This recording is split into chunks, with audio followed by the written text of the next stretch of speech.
Welcome to the recent approvals episode of the ASCO University Weekly Podcast. My name is Dr. Yosef Landman, a medical oncology resident at Davidoff Cancer Center, Rabin Medical Center in Petah Tikva, Israel. Today we will discuss the approval of Larotrectinib for the treatment of adult and pediatric patients with solid malignancies harboring NTRK gene fusions and our experience with its use. As a background to today's discussion, we will describe the tropomyosin receptor kinases family, or TRKs A, B, and C. They are respectively encoded by three distinct genes, NTRK1, 2, and 3. These TRKs are active during embryogenesis and later are primarily restricted to the nervous system. Recurrent chromosomal rearrangements involving the NTRKs result in TRK fusion proteins, which have been shown to be oncogenic drivers in over 20 tumor types of adult and pediatric cancers.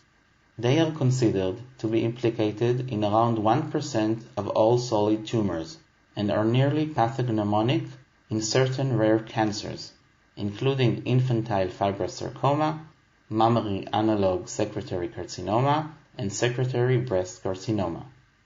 On November 26 of 2018, Larotrectinib, which is a highly selective oral TRK inhibitor, was approved by the FDA for the treatment of adult and pediatric patients with advanced solid tumors harboring NTRK gene fusions without a known acquired resistance mutation. Indications include patients that have metastatic disease, patients in which surgery will result in severe morbidity, and patients that have no alternative treatments or that have progressed following treatment. Due to the rarity of these gene fusions, the approval of Larotrectinib was based on a combined analysis of three early-phase trials published in the New England Journal of Medicine in February 2018. The combined analysis included 55 adult and pediatric patients with TRK fusion-positive cancers detected by molecular profiling in 17 different tumor types. The independently reviewed overall response rate was 75%. 1 year progression-free survival was 55%, and the median duration of response and progression-free survival had not been reached.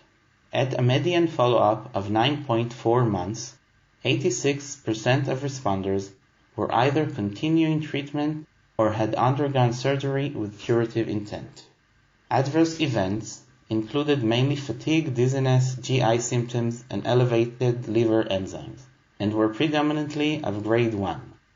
Grade 3-4 adverse events were reported up to 5%, making it a safe drug.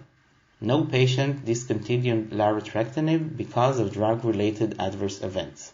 These data caused the FDA to grant Larotrectinib priority review and breakthrough therapy designation, culminating in its recent approval on November 2018. Davidoff Cancer Center experience with Larotrectinib started in February 2017, when a 37-year-old secretory triple-negative breast cancer female patient positive for the ETV6 NTRK3 gene fusion became admitted in our center with disseminated metastatic disease, oxygen support dependency, and functional status 3. The uniqueness of her cancer was known since she was first diagnosed 5 years before, but was almost forgotten as only recently a specific targeted therapy became available. Professor Nir Peled, our precision oncology chief, was able to obtain Larotrectinib through compassionate access, and so we were able to see firsthand a most dramatic response. In a few days of treatment with Larotrectinib, she became more ambulatory, needed less oxygen support, and was discharged home after 2 weeks in performance status 1.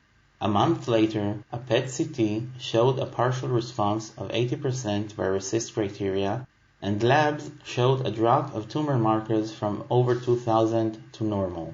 She was able to enjoy a nearly symptoms-free response for 6 months until her disease sadly progressed. I am happy to hear about the FDA approval of Larotrectinib as I hope more patients like the one I described will benefit from this effective and safe drug.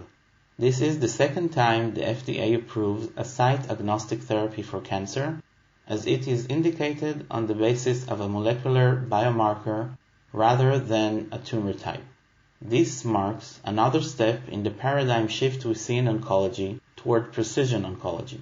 We can now exploit the great advances available in molecular analysis of cancer to bring better, novel, and safer therapies to the patients who would benefit the most from them. In addition, as exemplified here, by expanding research into rarer, unique cancers, we can find new targets for treatment that could become useful in more common cancer types. In conclusion, I would like to thank Professor Nir Peled for his guidance and you for listening to this week's episode of the ASCO University Weekly Podcast. For more information, visit the Comprehensive E-Learning Center at university.asco.org.